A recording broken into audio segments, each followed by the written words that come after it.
maxaad ka taqaanaa sababta uu magaca Xalane u noqday astaan taariikheed oo wali la xasuusto qarnigan moogtahay in halyeeygan Soomaaliyeed uu noloshiisa u horay dalkiisa isagoo aan maxaa filanayn adaba soo dhow daawaday Maxamed Cabdulle Xalane waxa uu ku dhashay magaalada Muqdisho qiyaastii bartamihii qarnigii 20aad waxa uu ahaa nin ku caan baxay geesinimo karti iyo wadannimo aan la qiyaasi karin xilliyadii gumaysiga iyo burburkii ka dambeeyay Xalane waxa uu ka mid noqday raggii hortaagay dulmigii iyo faragelinta shisheeyay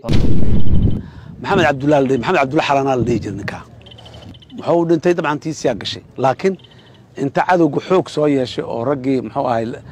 قابتاس دجال جوج دب لور ريح سومالي ده هاي ايا ماشي دجنا ايا علنكي او ماشي كببنا يو تاجن وكان هورتين يا لا سو عرلي قدال هدو في علنكي ماشي كتاجن دبو النقضي